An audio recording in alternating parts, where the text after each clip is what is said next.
Assalamualaikum warahmatullahi wabarakatuh. Selamat pagi. Pada topik kedua di pertemuan minggu kelima, kita akan membahas yaitu translasi algoritma tentang pemilihan pada pemrograman Python. Sebagaimana kita ketahui bahwa pemilihan atau selection itu merupakan suatu struktur daripada algoritma. Tujuan daripada pembahasan ini adalah agar mahasiswa mampu mempraktekkan algoritma pemilihan atau disebut kondisional, disebut dengan selection, yang ditranslasikan atau diterjemahkan ke dalam bahasa pemrograman Python. Struktur daripada algoritma tentang pemilihan ini ada, kita lihat di sini ada beberapa kasus. Yang pertama adalah pemilihan satu kasus. Sebagai contoh, kita akan menentukan memilih bilangan bulat. Dibaca sebuah bilangan bulat dari papan kunci, cetak untuk pesan bilangan genap jika bilangan tersebut adalah bilangan genap. Bilangan genap adalah bilangan yang habis dibagi dengan 2, sisanya 0. Nah, bagaimana deklarasinya? Kita akan berikan sebuah variabel yaitu bil dengan tipe datanya integer. Kemudian deskripsinya adalah baca variabel bil, kemudian if. Nah, ini ada if bil mod 2 sama dengan 0, then write bilangan genap. Ya, jadi ini ada aksi if, kondisi, kemudian aksi, kemudian and if. Nah, sekarang kita translasikan ke dalam bahasa pemrograman Python tentang algoritma tersebut. Jadi sebelah kanan ini adalah translasinya. Bil sama dengan 0, bil sama dengan, nah di sini adalah read bil, maka di sini bil int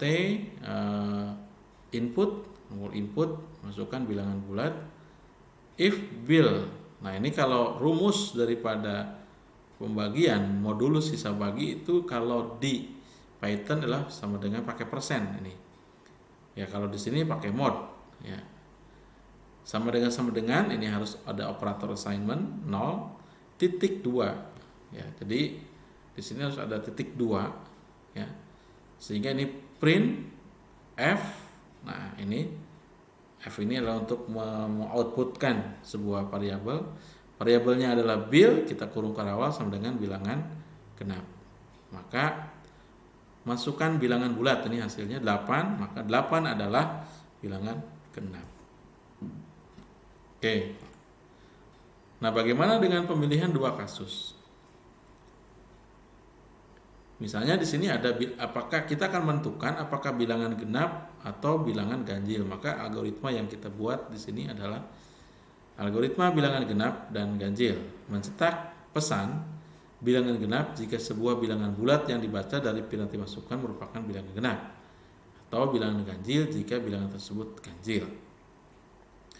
Deklarasi di sini adalah bil integer, kemudian deskripsinya baca bil, if bil mod 2 sama dengan 0, maka then write bilangan genap, else write bilangan ganjil, and if.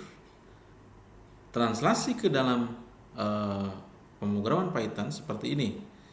Jadi kita tambahkan di sini ada bil sama dengan 0, bil sama dengan int input masukkan bilangan bulat, if bil mod sisa bagi 2 sama dengan 0, maka print f bil sama dengan bilangan genap, else. Nah, ini ada titik 2. Jadi di if di sini titik 2, else ini juga ada titik 2. Maka print f bills adalah bilangan ganjil. Hasilnya seperti ini. Ya, hasilnya seperti ini. Jadi di sini ada if, else, and if. Kalau di sini adalah if, kondisi, else. Ya. Oke. Pemilihan dua kasus lainnya, algoritma untuk menentukan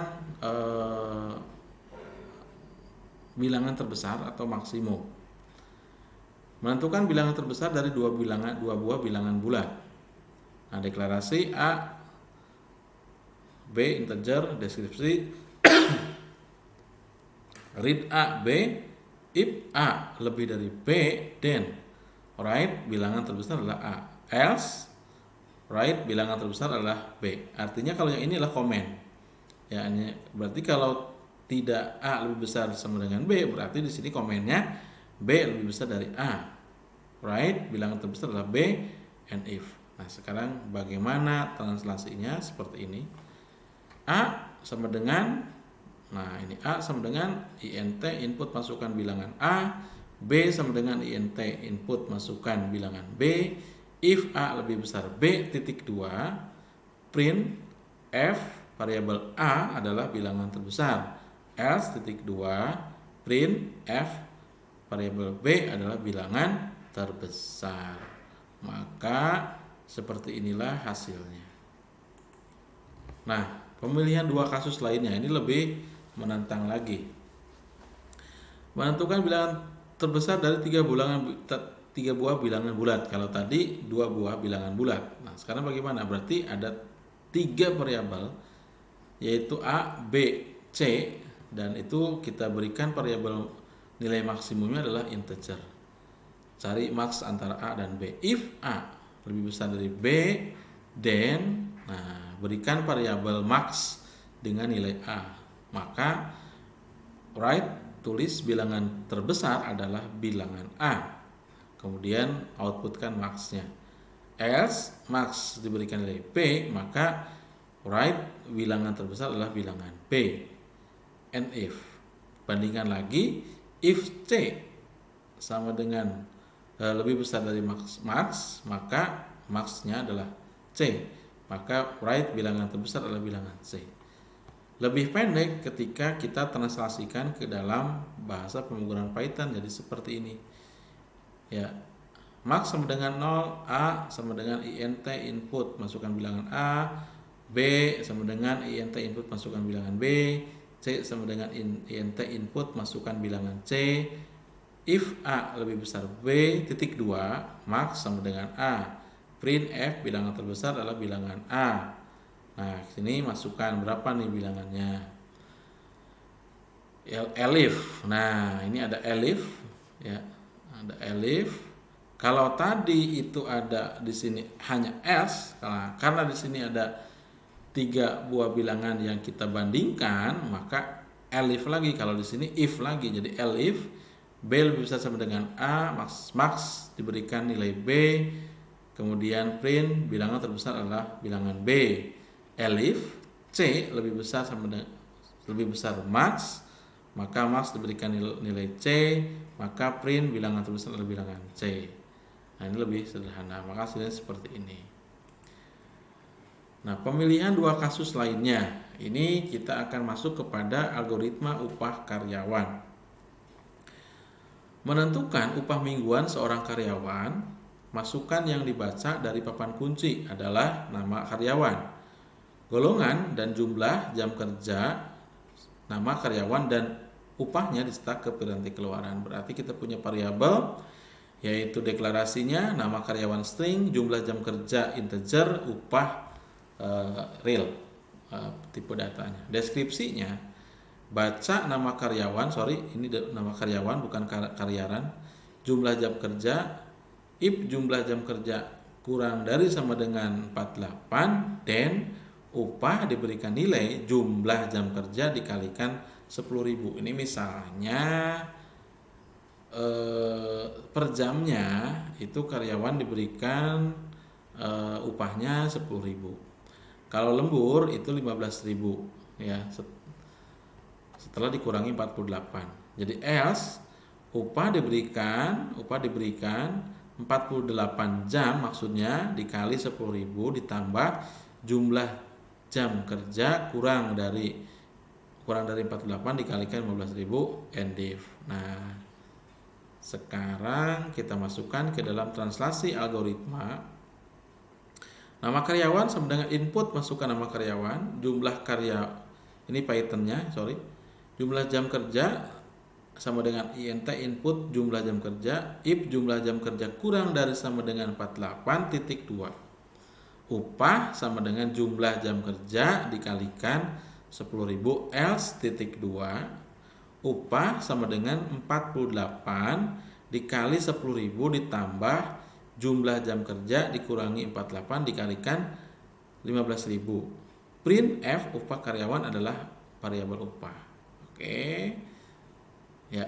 Jadi misalnya ini Budi jumlah jam kerjanya 50 itu berarti kelebihannya adalah 2 jam. Jadi 48 jamnya dikalikan 10.000 sedangkan 2-nya itu adalah pengurangan dari jumlah jam kerja dikurangi 48 dikalikan 15.000. Jadi 480.000 ditambah 30.000 maka 510.000. Oke. Nah, satu lagi di dalam pemilihan 2 kasus ini ada algoritma tahun kabisat. Menentukan apakah suatu tahun merupakan tahun kabisat atau bukan kabisat. Nah, ini ada deklarasi adalah TH sama integer read TH if tahun mod 4. Jadi apabila nilai ini ada yang salah, harusnya TH ini ya. Jadi if TH mod 4, if TH bukan tahun ya. If TH mod 4 sama dengan 0, then write TH adalah tahun kabisat, else write TH adalah bukan tahun kabisat. Bagaimana bahasa pemrograman di Python? Seperti ini. TH sama dengan int input masukkan tahun, if TH. Nah, ini pakai persen 4 sama dengan 0.2, print F TH adalah tahun kabisat, else titik 2 print F variabel TH adalah bukan tahun kabisat. Misalnya masukkan tahun 2020. Nah, apakah sisa baginya bisa dibagi 4? Nah, itu bisa. Ternyata 2020 adalah tahun kabisat. Nah, pemilihan berikutnya adalah pemilihan 3 kasus atau lebih. Nah, bagaimana algoritmanya kasusnya? Misalnya kita akan menentukan, nah di sini adalah grade nilai, algoritma grade nilai. Ini nanti bacanya nulisnya ke samping ya, ke sini. Menentukan grade nilai berdasarkan skor yang diinputkan. Jika skornya 86 sampai dengan 100 maka grade-nya A. Jika skornya 71 sampai 85 maka grade-nya B. Jika skornya 56 sampai 70 maka grade-nya C. Jika skornya 0 sampai 55 maka grade-nya adalah D. Dan kurang dari 0 berarti salah input. Nah, ini Anda nanti kan bisa membuat program. Kalau misalnya Anda dapat berapa nih nilai algoritma, oh saya nanti nilainya sekian, itu bisa diprogram seperti ini. Deklarasi ini diberikan variabel skor dengan tipe data real, deskripsinya dibaca variabel skor. If skor kurang dari 0, then maka kita utamakan ini dulu. Kemudian else, if skor lebih dari sama dengan 90 adalah grade A, else. If skor lebih dari sama dengan 80, then adalah grade right, Anda adalah grade B, else. If skor lebih dari sama dengan 70, then right, Anda adalah grade C, else.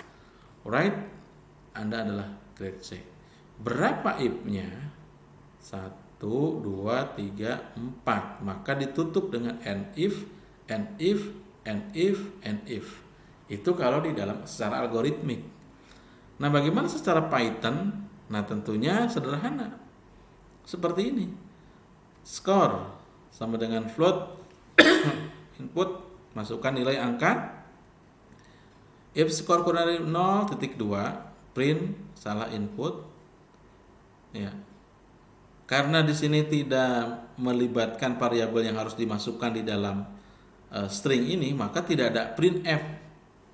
Jadi di sini adalah elif skor lebih besar sama dengan 90, print Anda adalah grade A, elif lagi lebih dari sama dengan 80, Anda adalah grade B, elif skor, dan else, terakhir adalah else, Anda adalah grade B.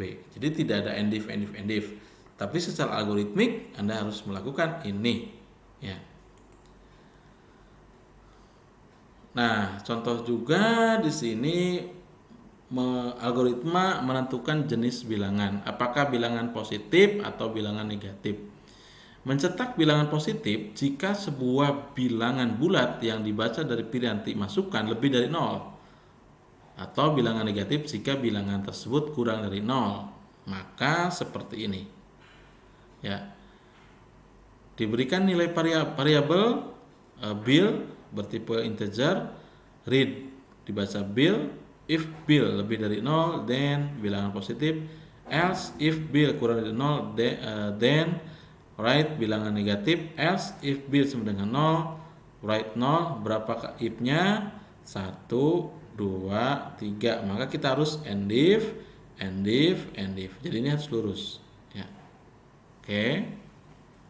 Nah, tentunya sederhana ketika masuk ke dalam pemrograman Python. Bill sama dengan int input masukkan bilangan, if bill lebih dari 0.2 print bilangan positif, elif bill kurang dari 0.2 print bilangan negatif, else print 0. Misalnya kita masukkan bilangannya min 10, maka min 10 adalah bilangan negatif. Nah, slide yang berikutnya, dengan demikian kita akan bisa membedakan tabel translasi notasi algoritmik ke bahasa Python seperti ini. Jadi kalau secara algoritmik, misalnya ini ada if kondisi then aksi and if, Anda cukup di Python if kondisi titik 2 aksi. Kalau if-nya ada else-nya, maka if kondisi then aksi 1 else aksi 2 and if. Itu secara algoritmik. Tetapi di Python itu adalah if kondisi titik 2 kemudian aksi 1 else titik 2 aksi 2. Jika kondisinya lebih dari 2 ya, maka if kondisi then aksi. Nah, secara algoritmik seperti ini. Tetapi kalau secara Python if kondisi aksi 1 elif aksi 2 kondisi titik 2 aksi 2 else titik 2 aksi 3. Jadi kesimpulannya adalah translasi dari notasi algoritmik ke bahasa Python untuk pemilihan kondisi atau selection ini adalah disederhanakan di Python. Ya. Demikian pembahasan kita. Terima kasih. Assalamualaikum warahmatullahi wabarakatuh.